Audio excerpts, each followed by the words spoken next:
जय गुरुदेव, जय माँ गायत्री। सभी को मेरा प्रणाम। समय के अभाव के कारण मैं आपको वॉइस मैसेज के द्वारा ही गायत्री चालीसा अनुष्ठान के बारे में समझा रही हूँ, क्योंकि थोड़ी समय की अव्यवस्था है और समय कम है, तो इसलिए वीडियो रिकॉर्ड नहीं कर पाए हैं। पर जल्द ही मैं और भी विषय पर वीडियो ही रिकॉर्ड करूँगी।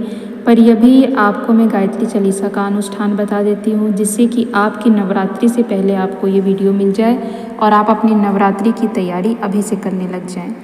आइए जानते हैं कि किस प्रकार से हम नवरात्रि में गायत्री चालीसा का अनुष्ठान कर सकते हैं। रोज़ कितने पाठ हमें करने चाहिए, 9 दिनों में कितने पाठ करने चाहिए, सबकी जानकारी आपको मैं यहाँ पर दूंगी।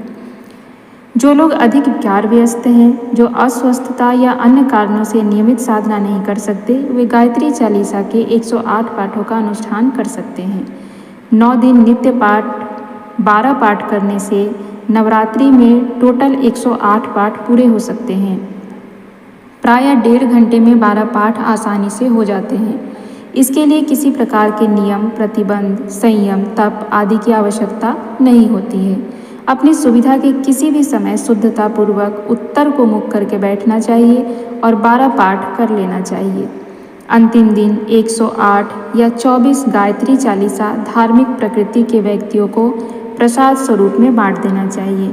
बहुत ही सरल विधि है, सरल तरीके से कर सकते हैं। ये उनके लिए है जिनके पास समय का अभाव है, पर वो गायत्री अनुष्ठान किसी न किसी विधि से करना चाहते हैं, तो उनके लिए ये बहुत सरल है। क्योंकि आपको प्रतिदिन 1 घंटा देना है, 1 घंटा समय निकालना किसी के लिए भी मुश्किल नहीं होता है। तो आप आराम से 1 घंटे का समय निकाल सकते हैं और इन 1 घंटे में आप 12 पाठ कर लीजिए और टोटल 9 दिनों में 108 पाठ पूरे हो जाएंगे। इसमें कोई बहुत ज़्यादा तप और नियम भी नहीं पालन करने हैं। साधारण रूप से जैसे आप प्रतिदिन होते हैं वैसे कर सकते हैं।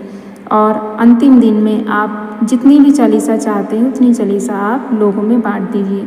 तो इस प्रकार से गायत्री की चालीसा अनुष्ठान हो जाती है।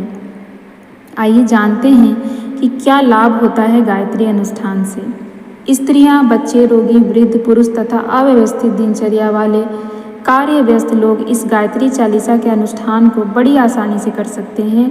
यूँ तो गायत्री उपासना सदा ही कल्याणकारक होती है, पर नवरात्रि में उसका फल विशेष होता है।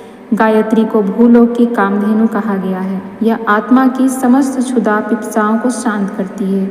जन्म मृत्यु के चक्र से छुड़ाने की सामर्थ्य से परिपूर्ण होने के कारण उसे अमृत भी कहते हैं।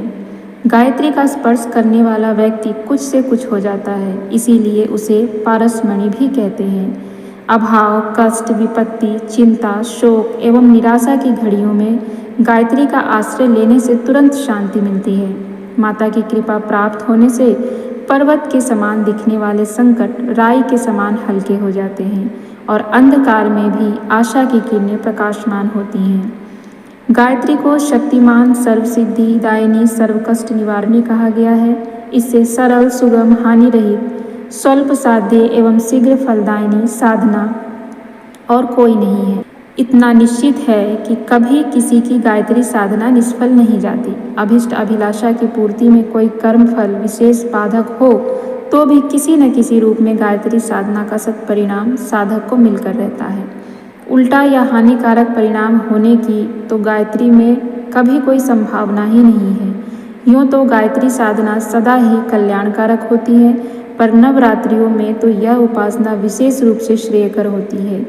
इसीलिए श्रद्धापूर्वक अथवा परीक्षा एवं प्रयोग रूप से ही सही उसे अपनाने के लिए हम सभी को प्रयास करते रहना चाहिए।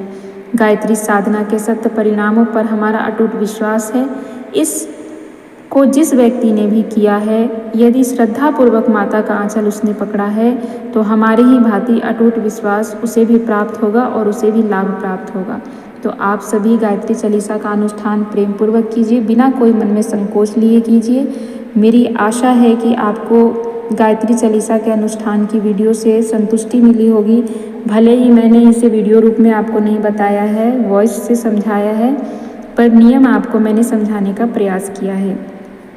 आगे मैं शॉर्ट वीडियो के माध्यम से जो भी आप लोगों को छोटे छोटे वीडियो के माध्यम से समझाने का प्रयास करूंगी। जैसे गायत्री चालीसा अनुष्ठान में प्रतिदिन कितने चालीसा पढ़ने हैं, मंत्र लेखन में प्रतिदिन कितने लिखने हैं, 9 दिनों में कितना लिखना चाहिए, छोटे छोटे वीडियो बनाकर आप लोगों को समझाने का प्रयास कर दूंगी। अभी थोड़ी समय की अव्यवस्था चल रही है, समय कम है, तो हो सकता है वीडियो शूट ना करूं, लेकिन बहुत जल्द वीडियो के माध्यम से भी बता दूंगी। लेकिन फ़िलहाल नवरात्रि से पहले आप लोगों के जो भी प्रश्न आए हैं उन प्रश्नों का उत्तर मैं शॉर्ट वीडियो के माध्यम से भी देने का प्रयास करूंगी। तो आप सारे वीडियो देखते रहिएगा और सारे वीडियो को ध्यानपूर्वक समझिएगा।